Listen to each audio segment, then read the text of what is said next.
The hall lay in silence, broken only by the low thrum of the crystal towers pulsing with the essence of Zarathus. The elders stood in a crescent, their gauzy robes glimmering faintly beneath the muted violet glow. Their faces, carved by centuries of wisdom, were drawn tight with something their kind seldom showed. Fear. High Elder Corin's voice quavered as it carried through the chamber. Each syllable fell like stone into the stillness. We warned them. We warned the council, the fleets, the entire galactic order. Humans are not like the others. They are relentless, unyielding. And now the moment has passed. No one spoke. The young acolytes lingering near the chamber walls shifted with unease. They had been raised on legends of the elders' sight, of their gift to glimpse the woven strands of fate across the stars. But this was different. The humans were a young race, scarcely a spark on the galactic chart. How could they unravel all the Zarathian dominion had forged across the ages? The acolytes shared wary looks. Their radiant eyes flickered with unease. They had not witnessed what the elders had seen. They had not felt the ripple in the void when the first human craft tore free of its cradle world. Corin's gaze shifted to the holosphere at the chamber's heart. With a sweep of his thin hand, it flared alive, casting an image that made even the bravest recoil.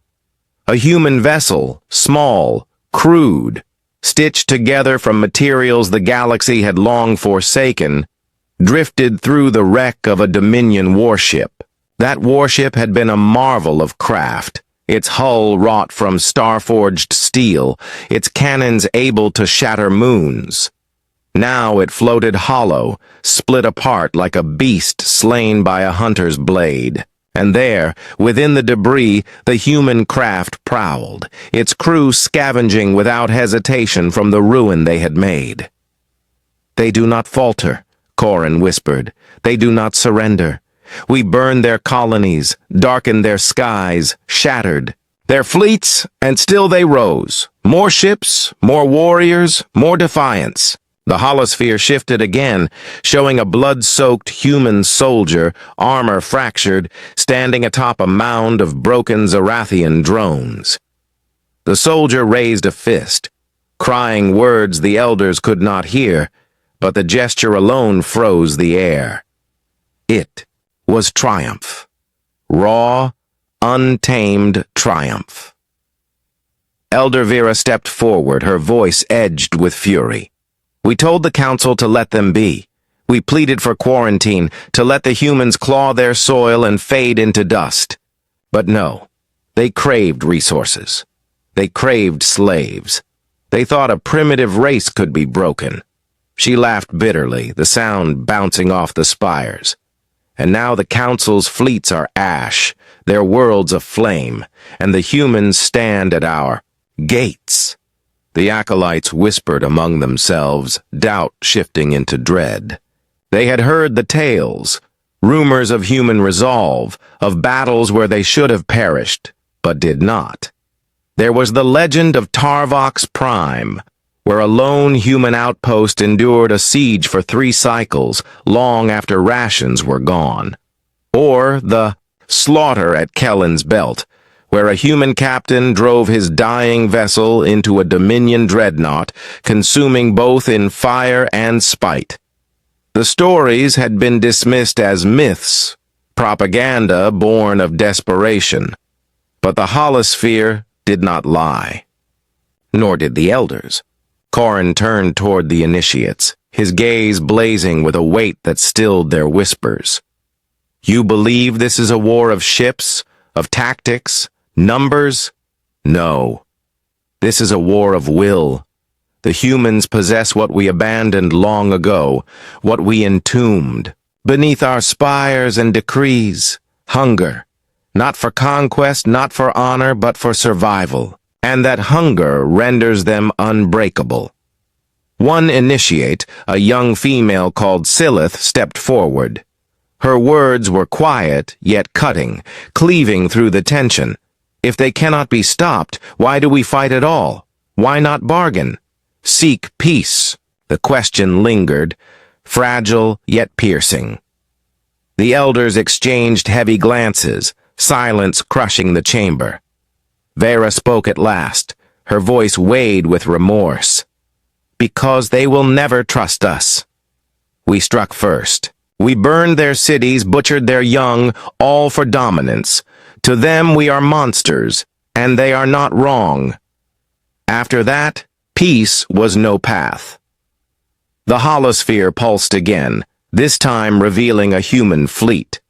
Hundreds of vessels, scarred and mismatched, boiling out of the void. No formation, no grace, only a wild swarm descending upon Zarathus's defenses. Sirens wailed, faint but rising. The initiates froze, luminous eyes widening in horror. The humans were not coming. They had already arrived. Corin's voice cracked, a broken murmur. We warned them. They did not listen. Now the price is ours. The alarms swelled, shrieking through the crystal halls as the ground shook, dust spilling from above. The initiates staggered, clinging to one another, searching the elders' faces for comfort that never came. Corin did not move, his eyes fixed on the holosphere as it tracked the human tide. The swarm twisted like a living storm, unpredictable, fracturing and reforming with ruthless intent. Dominion interceptors rushed to meet them, sleek and precise. But each vanished in turn, consumed by the human onslaught. Vera's fists clenched, her voice slicing through the clamor. They fight like beasts, wild, desperate, discarding their own lives. How do you defeat an enemy that embraces death? She turned on Corin, fury spilling over. We should have fled. High Elder, we should have abandoned this system while there was still time. Pride has condemned us. Corin's reply came slowly, every syllable heavy. Flee where, Vera? To the outer reaches? The dead zones? They would follow. They always follow.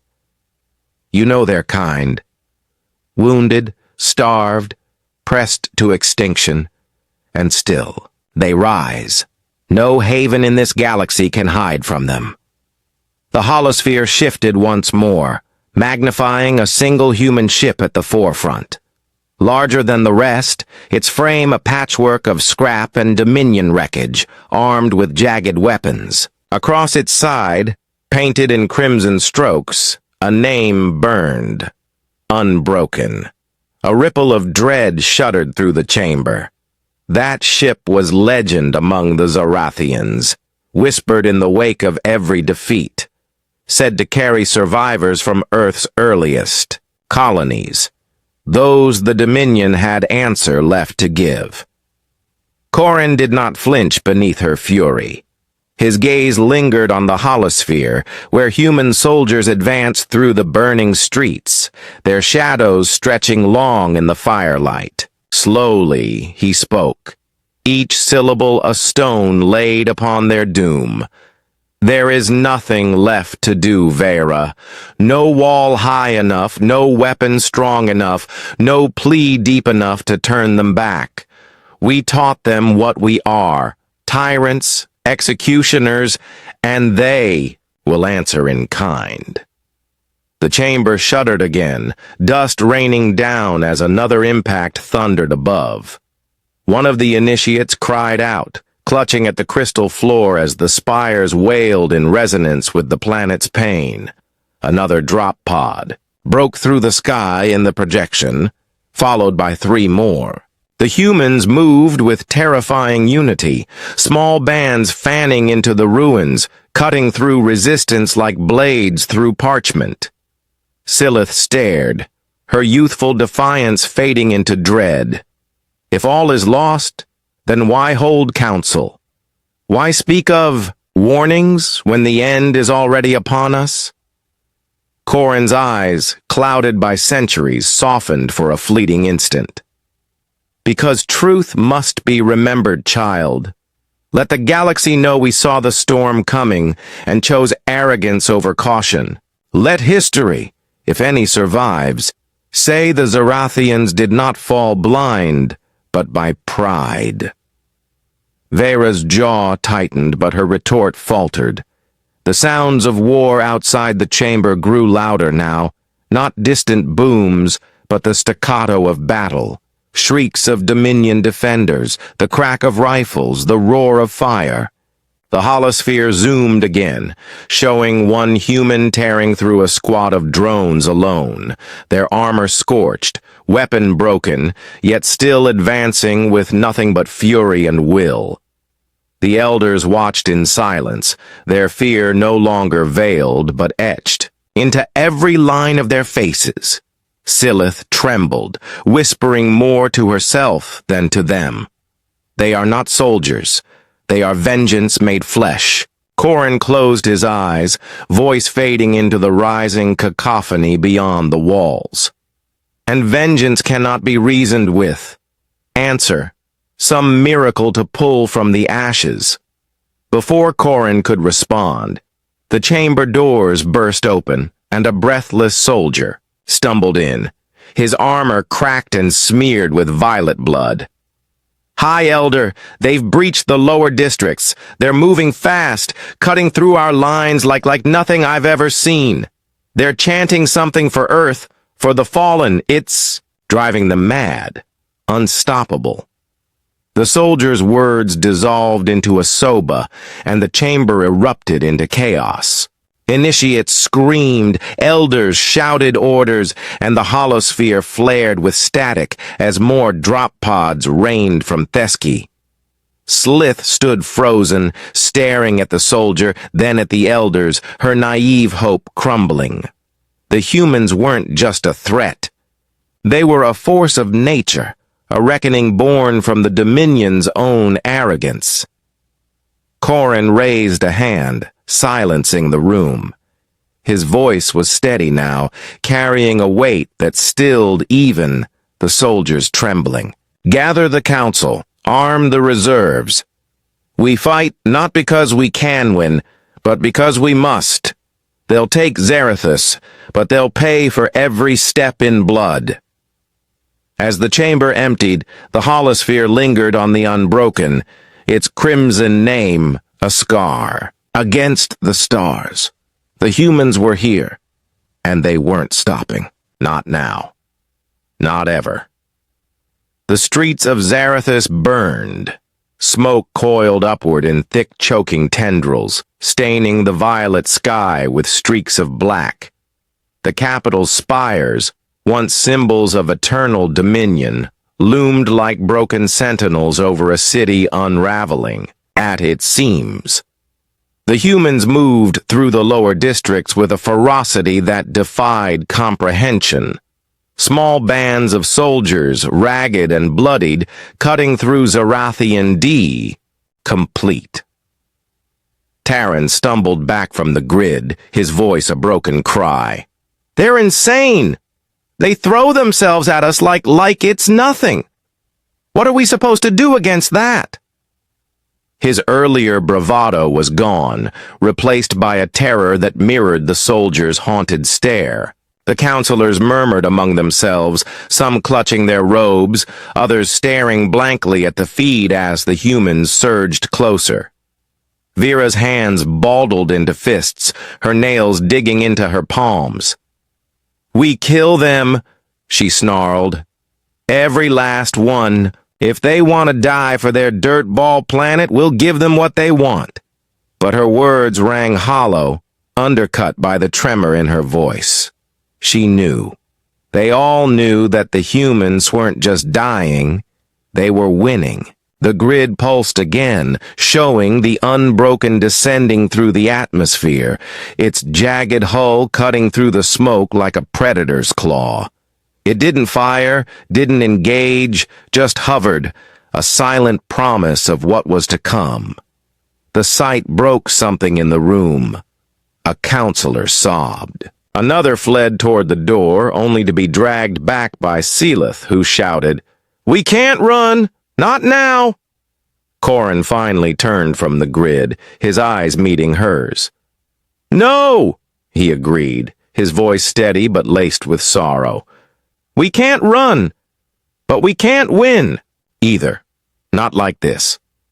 He gestured to the soldier, then to the feed. "They've already paid more than we ever could, and they're still coming." The turrets fired again, their violet light painting the sky, but the human dots kept moving, fewer now, but no less determined.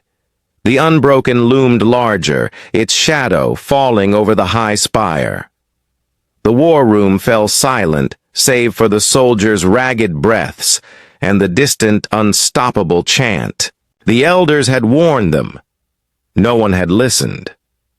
And now the humans were at their throats. The shadow of the Unbroken stretched across the high spire, a dark stain that swallowed the violet glow of the crystal towers. From the war room, the elders could feel its presence, a weight pressing down on their chests, as if the ship itself were a living thing, hungry and inevitable. The tactical grid flickered, its lights dimming as power faltered across the city. The core defenses still blazed, tearing into the human ranks below. But the red dots kept creeping forward, relentless as a rising tide. The turrets' roars were drowned out by the chant echoing through the streets. For Earth, for the fallen, it wasn't just a battle cry anymore. It was a heartbeat pulsing through the bones of Zarathus. Corin stood at the grid, his composure cracking at last. His hands trembled as he traced the human's path, now less than a kilometer from the spire's base. "They're too close," he murmured almost to himself. "The reserves are gone, the mid-tier is lost. How? How do they still have so many?" His voice carried a quiet disbelief, as if their numbers defied not just strategy, but reality itself.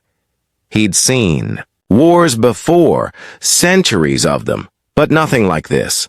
Nothing that gnawed at the soul as much as the body. Very slammed her fist against the console, the impact jarring the grid's display.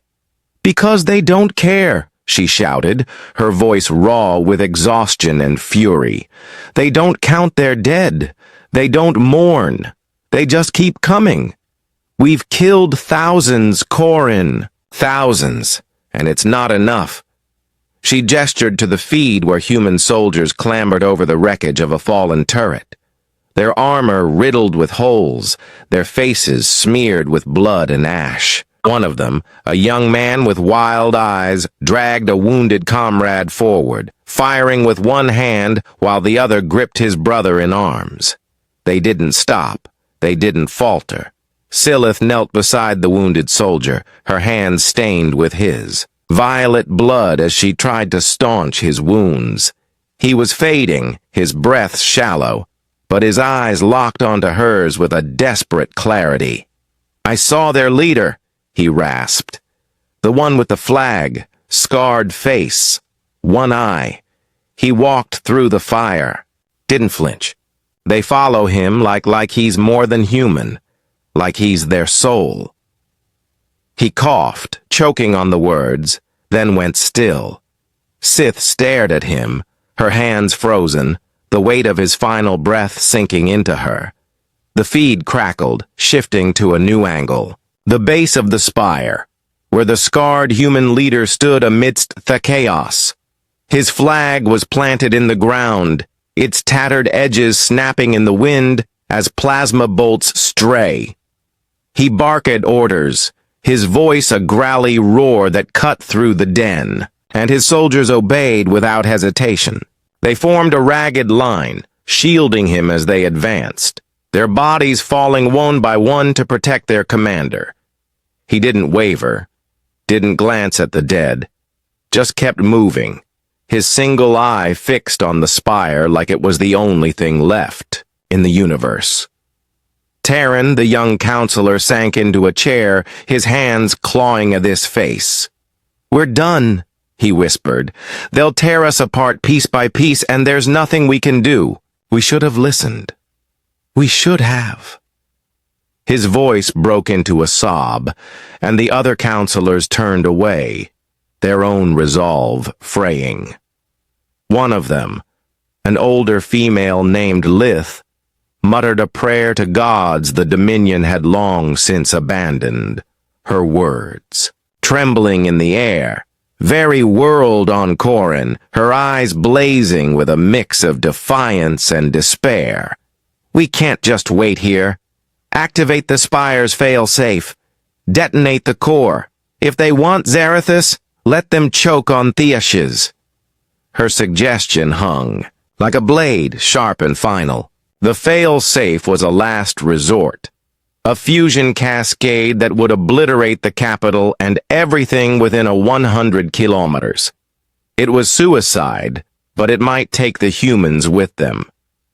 Corin's gaze shifted to her heavy with the burden of centuries. "And what? Then, Vera? We die, they die, and the rest of their kind come for what's left. You think this ends with us? This is their vengeance, not their victory. More will rise."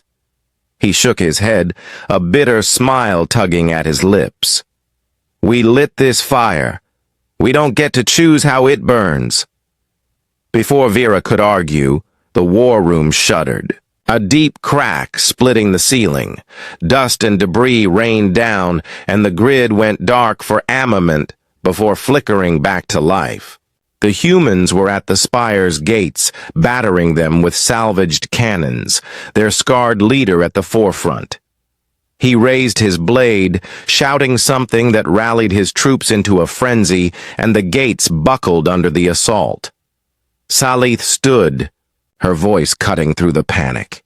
"If we can't stop them, we can slow them by time. Get the civilians out. There's still a chance for some of us." Her words were naive, desperate, but they sparked a flicker of purpose in the room. The counselors hesitated, then nodded, grasping at the slim hope she offered. Corin looked at her, then at the feed where the gates groaned and splintered. "Time," he said softly, "is the one thing they won't give us." The unbroken rumbled overhead, its shadow deepening, and the chant grew louder, closer, a tide that would drown them all. The gates of the high spire gave way with a scream of twisted metal, the sound echoing through the war room like a death knell. The feed flared with static, then stabilized, showing the humans pouring through the breach. Wild, unstoppable, their scarred leader at the helm, his flag whipped in the wind, abane of defiance stained with the blood of both species, and his soldiers followed him with a fervor that bordered on worship.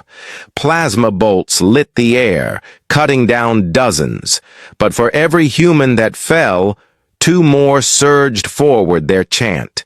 For Earth, for the fallen, ringing louder than the gunfire, Corin stood, frozen at the grid, its lights now a chaotic smear of red and fading blue. The Spire's inner defenses, automated sentries, energy traps, flared to life, tearing into the invaders with merciless precision. Bodies piled at the threshold, a grotesque barricade of flesh and steel. But the humans climbed over their own dead, their hands slick with blood as they clawed their way inside. Corin's voice was a whisper, lost in the chaos. "We built this place to withstand armies, fleets, gods, and they're breaking it with their hands." Vera grabbed his arm, her grip bruising. "We're not done yet. The fail's safe. Corin, we have to use it. They're inside." There's no time. Her eyes were wild, her earlier defiance replaced by a raw animal panic. She'd fought too long, lost too much to let it end like this, cornered in a tomb of their own making. The counselors murmured their assent, some nodding frantically, others staring blankly at the feed as if already resigned to the fire. Sith stepped forward, her voice sharp despite the tremor in her hands. No, the civilians. They're still out there, in the tunnels, the shelters. You'd kill them all just to spite the humans. She pointed to the grid where faint green dots marked the evacuation routes. Thousands of Zarathians fleeing toward the outer districts. We can't abandon them. We can't become what they think we are. Vera's lip curled, her frustration boiling over. They're already dead, Silith. You think the humans will stop at the spire? They'll hunt us down, every last one, until there's nothing left. This is our only chance. She turned to Corin, pleading. Hi, Elder, please end it. Let us take them. With us. Corin's gaze lingered on the feed, where the scarred human leader drove his blade into a century's core. Sparks flying as it collapsed. The man's face was a mask of rage and sorrow, his single eye burning with a fire that seemed to pierce the screen itself. Corin shook his head slowly. No, Vera. Silith's right. We've shed enough blood, ours and theirs. The fail-safe stays cold. His voice hardened, a flicker of the authority he'd wielded for centuries. We fight here now for as long as we can.